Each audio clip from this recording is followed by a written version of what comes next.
Shalom, le sujet que nous allons aborder aujourd'hui, Bezrat Hashem, c'est le sujet du travail divin de la période du Homer. Qu'est-ce que Kadosh Baruch Hu attend de nous pendant cette période? Alors quand on pose cette question en général, les premières réponses qu'on nous donne, c'est on sait que pendant la période du Homer, 24 000 élèves de Rabbi Akiva sont décédés, et par conséquent, dans la mesure où ils sont décédés parce qu'il manquait de respect mutuel, et ce qu'il faut c'est un maximum de respect envers son prochain, et d'Avat Israël, l'amour du prochain, etc. C'est le travail principal de la période du Homer. Alors c'est vrai que c'est une des choses principales et que c'est extrêmement important, mais en réalité ma question, elle est un peu différente quand je me demande ce qu'on doit faire pendant la période du Homer. Lorsque la Torah nous parle des 7 semaines du Homer, Me'achel, Charamesh, Bakama, à partir du moment où on a couper l'orge pour l'offrande du Homer, c'est-à-dire à l'issue du premier jour de Pessah. Alors après il y a 7 semaines qui nous mènent jusqu'à Shavuot, et ces 7 semaines du Homer, ça représente un certain travail divin. Quand la Torah nous dit ça, les élèves de Rabbi Akiva, c'est quelque chose qui était beaucoup plus tardif au niveau de l'histoire. Par conséquent, au niveau de la Torah, de quoi s'agit-il?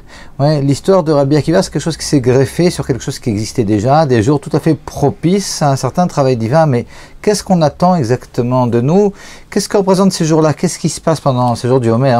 C'est ce qu'on aimerait comme ça éclaircir aujourd'hui. Pour pouvoir répondre à cette question, il y a une notion qu'il faudrait éclaircir, et cette notion c'est que représente le mot Atzeret. Atzeret, c'est une fête. Si je vous demande de quelle fête il s'agit, et est-ce qu'il s'agit de la fête de Pessah, de Shavuot ou de Sukkot? Alors bon, j'entends pas votre réponse, mais en réalité, vous allez voir que c'est assez surprenant, parce qu'en général, la réponse que l'on donne, c'est pas vraiment la réponse de la Torah. Ce mot-là, Atzeret, on le trouve 6 fois. Dans le Tanakh, on le trouve 3 fois, donc dans la Bible 6 fois, mais 3 fois dans la Torah, dans les 5 livres du Chumash.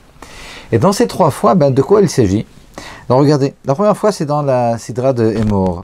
Et la Torah nous dit Be'om Hashmini Mikra Kodesh Yelachem Vekreftem Ishel Hashem Atzereti.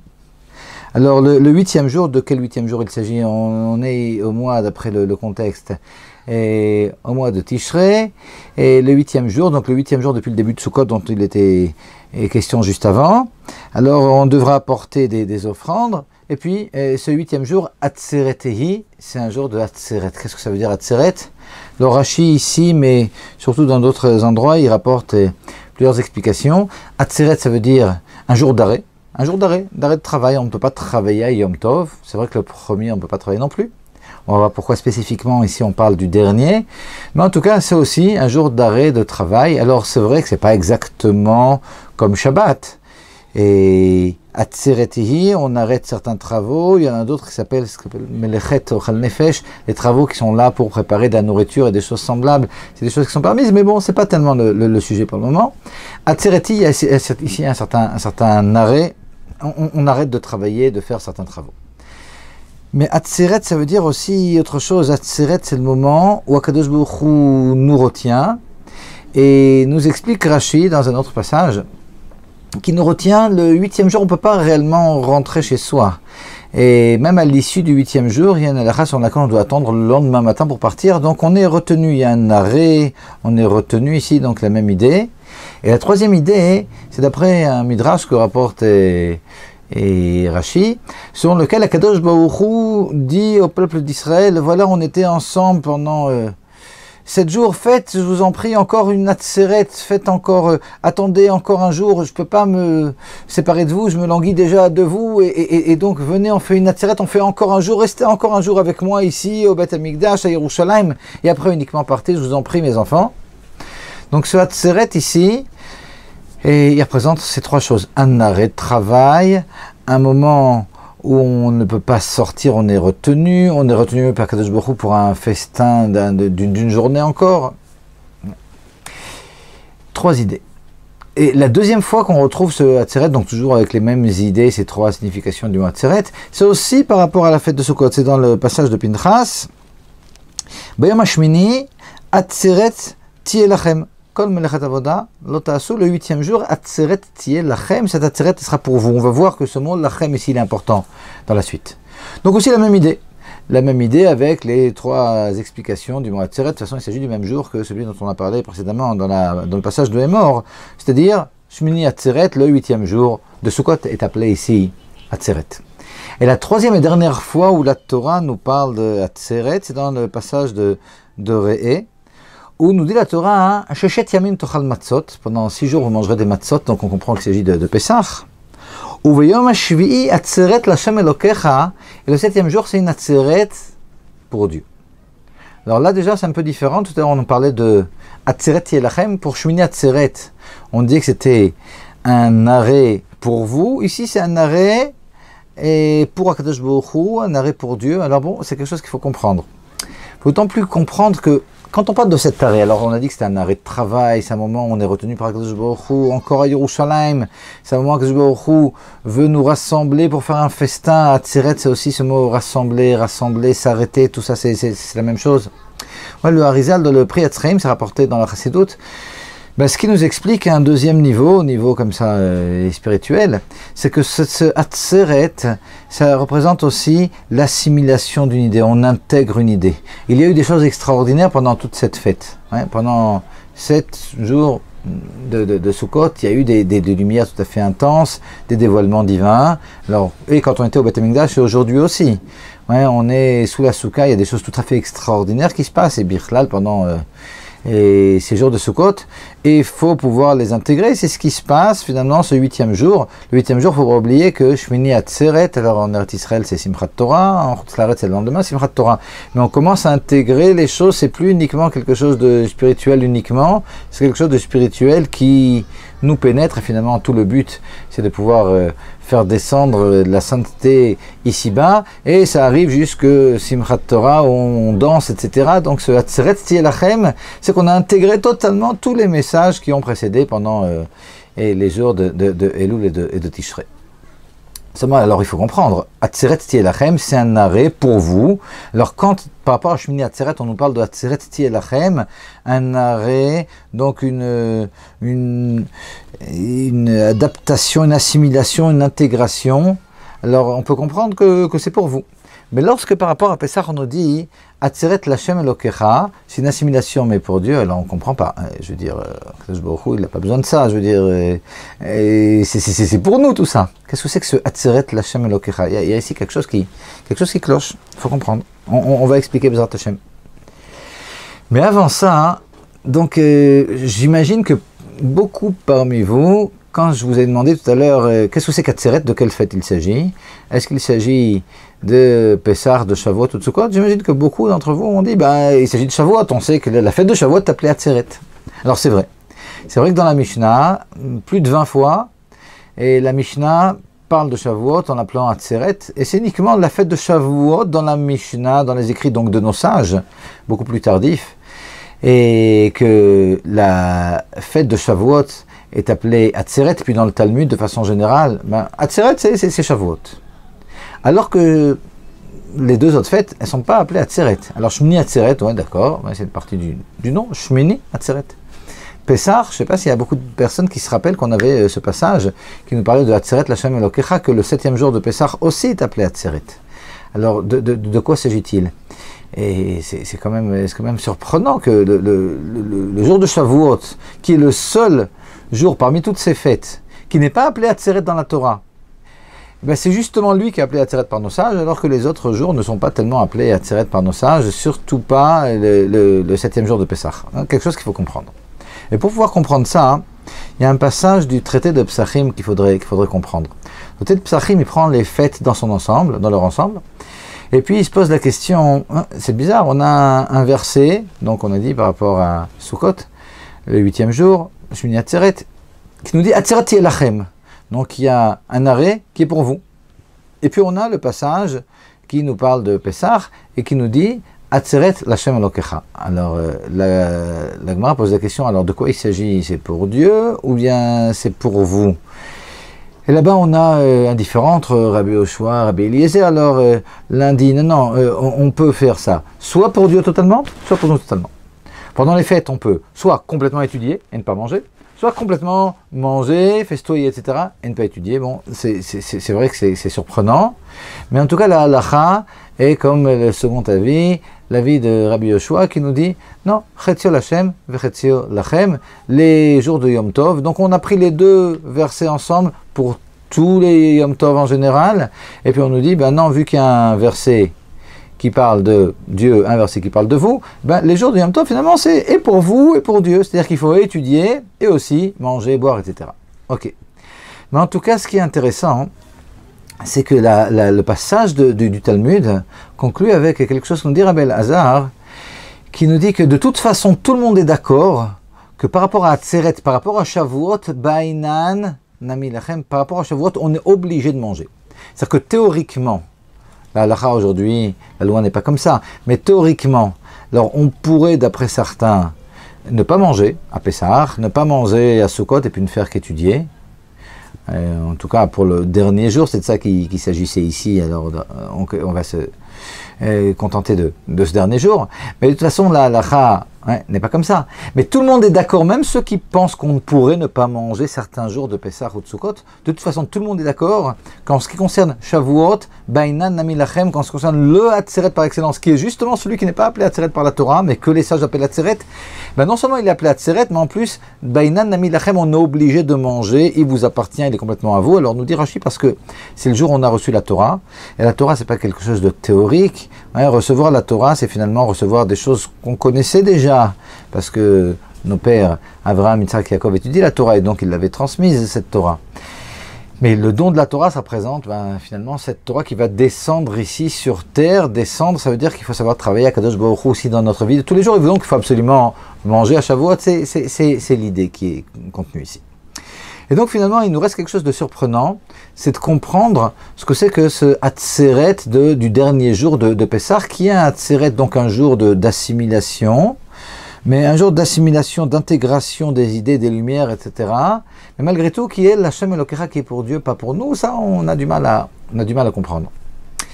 Et si je résume avant d'essayer de comprendre, au vu des textes du Admor HaZaken, donc on a finalement 3 Atzeret. On a un premier Atzeret qu'on trouve 2 fois dans la Torah qui est Shmini Atzeret. Et par rapport à ce Shmini Atzeret, il y a marqué Atzeret Tielachem, cet arrêt qui est là pour intégrer des choses, pour cette espèce d'ampoule à décanter, qui est là pour qu'on puisse complètement absorber tous ces messages qu'il y a eu à Sukkot.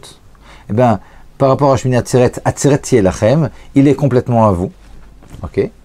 On a un deuxième Atzeret, qui est celui du 7e jour de Pessah. Donc on absorbe quelque chose, on intègre quelque chose, on assimile, mais c'est l'Hashem Elokecha, donc on ne comprend pas réellement alors de quoi il s'agit, qu'est-ce qu'on a assimilé, si c'est Hachem. Et on a un troisième Atzeret qui n'est pas appelé Atzeret dans la Torah, mais que nos sages, par excellence, appellent Atzeret, c'est le Atzeret dans les écrits de nos sages. Et par rapport à ce Atzeret, Bainan, Nami Lachem, tout le monde est d'accord que c'est quelque chose qui nous appartient. Alors, de quoi il s'agit? On a un passage dans le livre Likutei Torah du Admor HaZaken qui nous explique ça de façon tout à fait extraordinaire. Il nous dit la chose suivante. Il dit, qu'est-ce que c'est que ce Atzeret Yelachem, Atzeret L'Hashem Elokecha? Pourquoi, pour Pessah, c'est pas Lachem? Pourquoi cette assimilation, finalement, elle n'est pas à vous? Il nous dit, quand on était à Pessah, il faut comprendre qu'à Pessah, il n'y a pas eu de préparation. À Pessah, on était tombé dans les 49 niveaux d'impureté. Et Akadosh Baruch Hu est venu, il nous a sortis, tac, du jour au lendemain, on est sorti d'Égypte. On a eu des dévoilements tout à fait extraordinaires. On a eu 10 plaies, puis après on arrive à la mer Rouge le 7e jour, et on sait que les miracles qu'il y a eu lors de la traversée de la mer Rouge, ils sont encore beaucoup plus grands que les miracles des 10 plaies. Et donc il s'est passé des choses tout à fait extraordinaires, mais seulement le problème, c'est qu'on ne peut pas du jour au lendemain complètement tout absorber. Alors notre âme divine a absorbé, vous savez que chez le juif, il y a 2 âmes. Il y a une âme divine qui est une partie d'Akadosh Baruch Hu, une partie qui n'est pas du tout altérée de la divinité. Et puis on a aussi une âme animale. Et comme toutes les créatures, peut-être quelque chose qui est quand même plus raffiné que pour l'ensemble des autres créatures, mais malgré tout, on a aussi une âme animale. Et lorsque l'on parle de Pessah, la Tseret de Pessah, la Tseret dont on dit qu'elle est Atzeret Lachem Elokecha, donc on a intégré quelque chose. Mais ce quelque chose, il est Lachem Elokecha. Finalement, on avait dit Lachem Elokecha pour Dieu. Qu'est-ce que c'est qu'intégrer pour Dieu? Non, intégrer pour Dieu, c'est-à-dire intégrer pour l'âme divine. C'est-à-dire ce qui se passe le 7e jour de Pessah, c'est qu'on commence à intégrer et à assimiler toutes ces lumières et tous ces dévoilements, toutes ces choses extraordinaires. Je ne parle pas uniquement lors de la sortie d'Égypte ou bien même quand on était au Beth Amikdash où il y avait toutes sortes de miracles que l'on voyait puis qu'il fallait aussi assimiler. Ouais. Je parle aussi de ce qui se passe cette année et puis toutes les années, l'année dernière et l'année prochaine et toutes les années même pendant la Galoute. L'année prochaine on sera évidemment en Géoula, Bezrat Hashem. Mais il y a aussi toutes sortes de dévoilements divins. Bon, on se sent bien pendant la fête. Ouais. Si c'est à Sukkot, alors on est dans notre soukha, puis on sent qu'il y a quelque chose de spécial. C'est beaucoup plus facile d'avoir un travail divin, d'étudier, etc. Et lorsqu'on est pendant les jours de fête que dans l'année. Donc il y a des choses tout à fait extraordinaires qui se passent. Mais le premier qui capte, finalement, c'est l'âme divine. Et c'est le seul qui capte réellement. Et donc à la fin de Pessah, vu qu'on ne s'était pas préparé avant à tous ces dévoilements, le seul qui peut capter, c'est réellement l'âme divine, et c'est ce Atzeret Lachem Elokecha. Alors nous dit le Admor Zaken que lorsque l'on va parler de Shmini Atzeret, il ne faut pas oublier que Shmini Atzeret, il vient à l'issue de 30 jours du mois d'Elul, les 30 jours donc de Tchouva du mois d'Elul, suivi par Rosh Hashanah, par Yom Kippour, donc énormément de préparation. Et quand on arrive à Sukkot, si on s'est préparé comme il faut, réellement pendant 7 jours, il y a des choses tout à fait extraordinaires qui se passent. Et le 8e jour, Atzeret Tieh Lachem, réellement on peut complètement absorber tous ces messages, on les intègre totalement, jusqu'à ce que ça descende complètement à l'intérieur de l'homme, jusqu'à ses pieds, puis Shmini Atzeret, Simchat Torah, on danse, etc. C'est quelque chose qu'on vit totalement, on a fait descendre complètement toutes ces lumières, et puis on vit à la lueur de ces lumières. Donc c'est quelque chose de tout à fait extraordinaire qui se passe à Shmini Atzeret. Mais cette chose-là, elle n'a pas lieu le 7e jour de Pessah, parce que le 7e jour de Pessah, il n'y a pas eu cette préparation. Et par conséquent, alors qu'est-ce qu'on fait? Cette préparation, si elle n'a pas eu lieu, Akadosh Baruch Hu, c'est tout à fait extraordinaire, il nous laisse maintenant 7 semaines pour pouvoir travailler cet animal, notre petit animal qui nous met des bâtons dans les roues. Et puis, il faut savoir un petit peu la dompter. Et on arrive finalement petit à petit, avec tout un travail de 7 semaines, c'est lorsque la Torah nous parle de Sfirat HaOmer dans Parashat Emor, elle nous parle de Sheva Shavuot Ma'achel Chermesh Bakama, et 7 semaines à partir du moment où on a, avec la fossile, coupé l'orge pour l'offrande du Homer que l'on a apporté le 2e jour de Pessah, en Beth Amikdash. Et de quoi il s'agit? C'est quoi cette fossile qui coupe la kama? Alors la kama, c'est celle qui se tient. Donc la kama, c'est ici, on a dit l'orge. C'est les céréales qui se tiennent droit dans le champ, qu'on coupe avec la fossile. Mais en réalité, la kama, celle qui se tient, on peut dire aussi que c'est l'âme animale qui se tient ici, qui essaye d'étouffer l'âme divine. Et on prend maintenant une fossile, puis petit à petit, avec tout ce travail des jours du Homer, alors c'est extraordinaire parce qu'on n'a pas eu le temps de le faire avant Pessah, mais on le fait après Pessah. On le fait après Pessah, et puis petit à petit, tous les jours, on rajoute un petit peu de lumière, et en travaillant ces midotes. Alors c'est quelque chose qui se fait de toute façon lorsque l'on compte le Homer, mais parallèlement évidemment il faut suivre et puis aussi travailler ces midotes, petit à petit travailler donc ces mauvaises vertus et les changer en bien, et pendant 7 semaines c'est ce qu'on fait jusqu'à ce qu'on arrive à Shavuot. Et Shavuot il est appelé par excellence Atzeret, et c'est Bainan Ami Lachem, tout le monde est d'accord que c'est un Atzeret qui nous appartient parce qu'on intègre totalement maintenant, c'est l'équivalent du Shmini Atzeret qui est à la fin de Sukkot. Mais là, ici, on avait un peu plus de temps. Et finalement, c'est la fin, on peut dire, et ça, c'est comme ça que la Chassidut rapporte au nom du Harizal. C'est comme ça qu'il faut voir aussi Shavuot, un peu comme une espèce de fin de Pessah. C'est-à-dire que le dernier jour de Pessah, qui est Atzeret Lachem Elokecha, on le tire jusqu'à ce qu'on arrive à la Atzeret qui est Shavuot. Et là-bas, ça devient Atzeret Lachem aussi, ça vous appartient. Pourquoi ça nous appartient? Parce que maintenant, même la Nefesh Behemit, même l'âme animale, elle participe à ce travail. Qu'est-ce qui s'est passé? Ce qui s'est passé, c'est que lorsque Kadosh Baruch Hu est venu et puis il nous a libérés d'Égypte, il nous a libérés et on était complètement dans le brouillard. On était totalement, vous savez, il y a la différence entre le chametz et la matzah, c'est quelque chose qui revient souvent dans le Chassidut, c'est les mêmes lettres. même, tzadik, et puis dans le chametz, alors on a un chet, une espèce de petit pont comme ça. Et dans matzah, on a un he, donc c'est comme un chet, c'est comme un petit pont, mais avec en haut à gauche un petit trou. Alors, qu'est-ce qui s'est passé? Alors, ce qu'on explique, c'est la chose suivante. Quelque part, qu'est-ce que c'est que la Touma? On a dit que quand on était en Égypte, ben, on était comme ça dans les 49 niveaux d'impureté, de Touma, et Akadosh Baruch Hu nous a libérés, donc on n'avait pas de préparation. Ben, cette Touma, c'est le refus de vouloir voir la divinité qui nous entoure. Et par conséquent, ben, quelque part, on est sous ce petit pont, sous ce chet, et puis il y a une ouverture juste en bas, et la seule chose que l'on voit, ben, c'est ce qui est en bas, c'est la nature, et puis on n'en sort pas, finalement. Et lorsque vient Kadosh Baruch Hu, le premier jour de Pessah, et puis il frappe, finalement. Et en réalité, c'était même avant, parce qu'il y a eu les 10 plaies avant. Ben, ce qu'il fait, c'est qu'il fait un petit trou à l'intérieur de ce chet en haut à gauche, une petite lucarne. Et cette petite lucarne, elle permet à notre âme divine qui était prise en étau comme ça dans ce chet, elle lui permet finalement de pouvoir communiquer avec nous-mêmes. Ouais. On sait que le moi, finalement, chez la personne qui n'est pas un tzaddik, c'est pas réellement l'âme divine, c'est plus l'âme animale. L'âme divine, elle est souvent un petit peu étouffée. Et là, maintenant, dans ce hé, ben, il y a une communication entre la personne et puis son âme divine. Son âme divine s'est réveillée. Alors, c'est vrai que l'âme animale a du mal à suivre, mais en attendant, il y a déjà eu un premier pas, il y a déjà eu une certaine atzeret, il y a déjà eu une prise de conscience, une assimilation. À la fin de Pessah, ce 7e jour, atzeret l'Hashem Elokecha, l'âme divine, elle a suivi. Mais seulement, ce qu'il y a, c'est qu'il faut que ce soit maintenant l'âme animale qui suive l'âme divine. L'âme divine suit Akadosh Baruch Hu, suit Dieu, et maintenant l'âme animale aussi doit s'y mettre. Et pour qu'elle s'y mette, ben on a dit, donc on a ces 7 semaines pendant lesquelles on va faire tout un travail.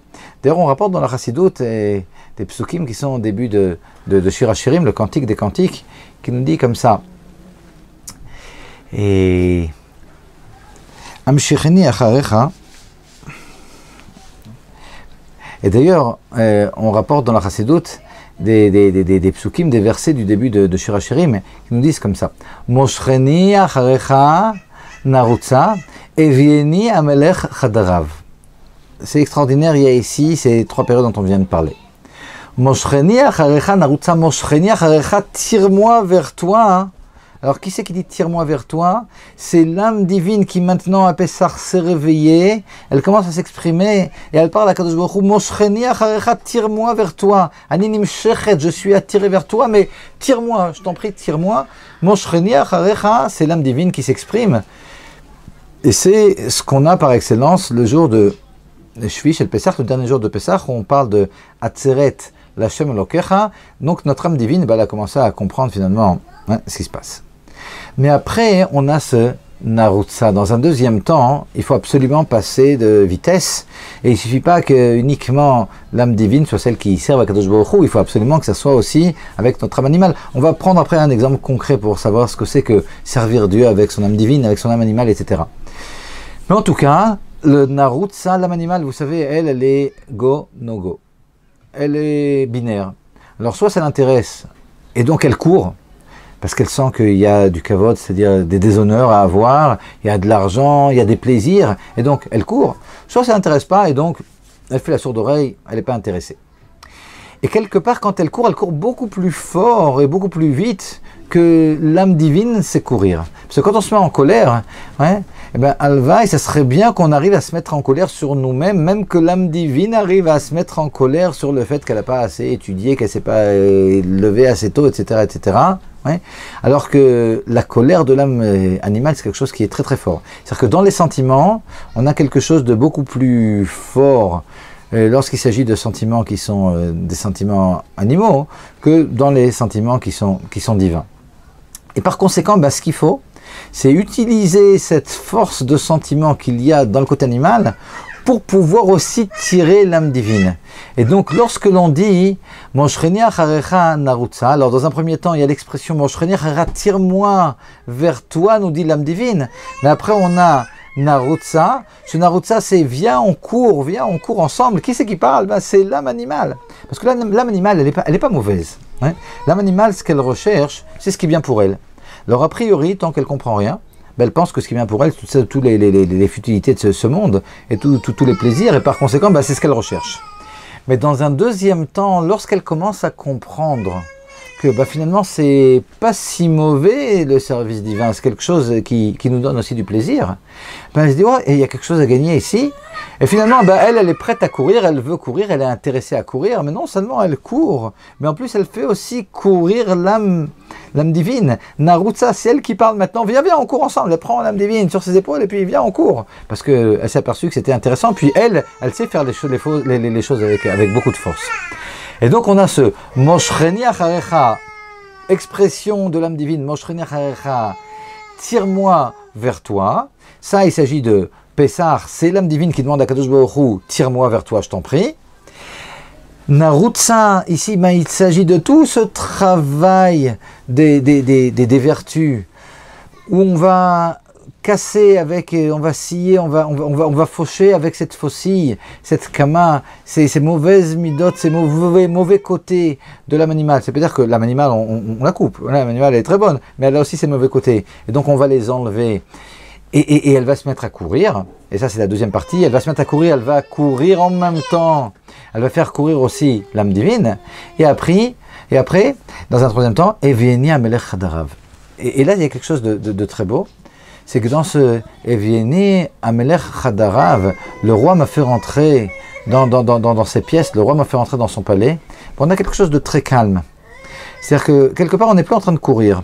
Quand on est sorti d'Égypte, il a fallu courir. Pourquoi il a fallu courir? Parce que on a dit ce chet c'était un petit peu ouvert, on a ce hé, mais de la même façon qu'on avait cette petite lucarne qui s'est ouverte, elle pouvait se refermer parce que finalement on sait très bien que c'était uniquement en raison des lumières divines qu'on était en train de courir, c'est uniquement l'âme divine qui était intéressée à courir, mais il y avait aussi l'âme animale qui pouvait, elle était pour le moment aveuglée, un peu comme à Sdom, ouais, lorsque les anges ont aveuglé les gens de Sdom, il y a eu une lumière très très grande, c'est ce qui s'est passé aussi avec le pharaon, où il a été complètement aveuglé, puis finalement il a accepté de laisser passer les enfants d'Israël.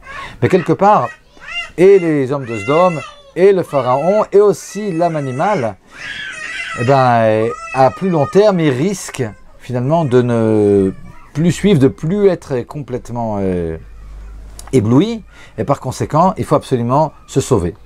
Et là, on se sauve, et puis après, on continue à courir avec ce Narutsa.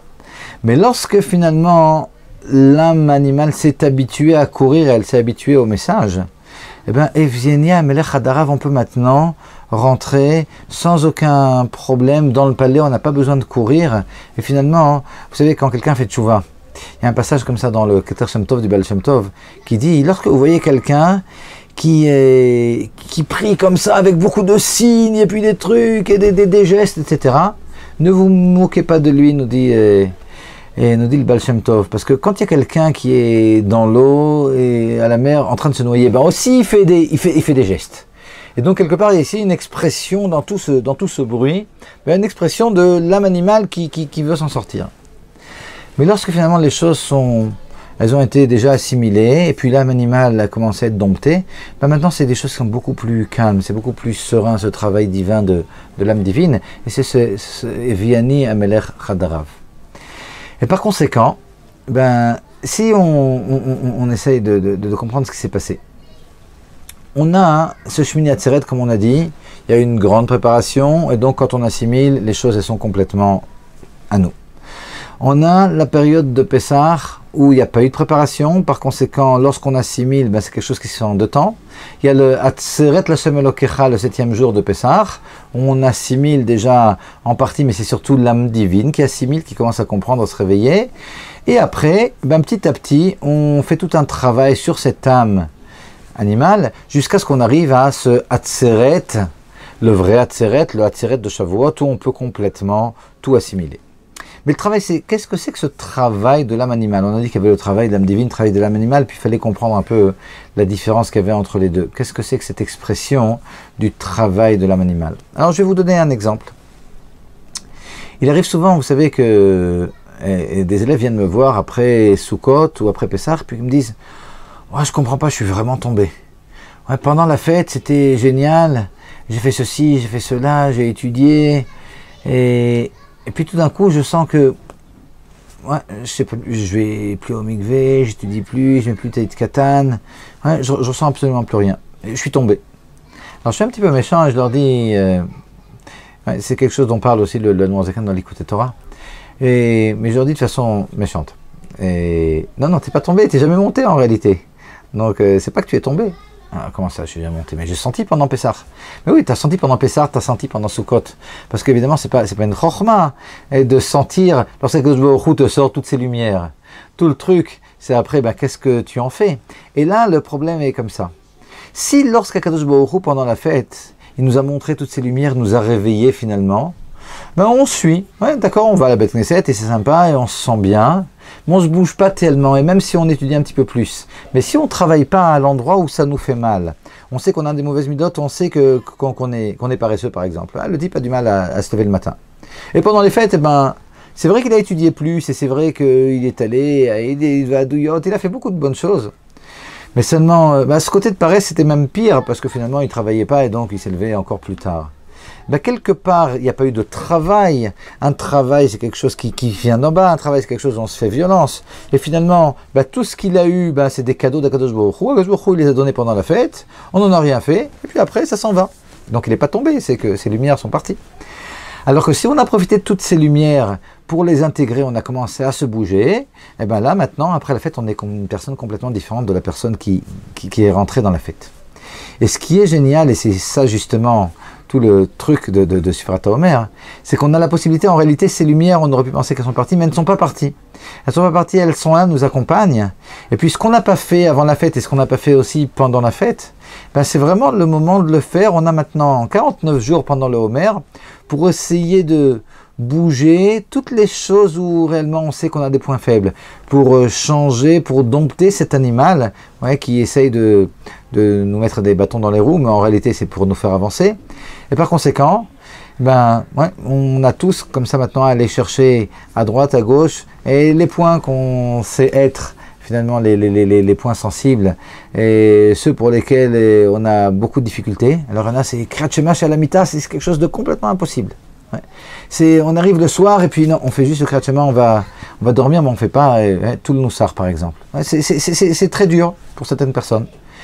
C'est peut-être le moment justement de travailler sur ce point-là, et dans ce cas-là, ça sera vraiment un travail divin, et quand on arrivera à Tseret, ça sera à Tseret Tied Lachem, ça sera vraiment à nous quelque chose qui nous appartient, et Bezrat Hashem, Akadosh Baruch Hu nous aidera évidemment. Il suffit vous savez, d'ouvrir une petite ouverture. Akadosh Baruch Hu nous ouvre toutes les autres ouvertures de façon tout à fait extraordinaire. Bezrat Hashem, que l'on passe cette période de Homer de façon tout à fait extraordinaire, et puis qu'on ait le srout, qu'on ait le mérite de recevoir le Mashiach avant même Shavuot, Bezrat Hashem.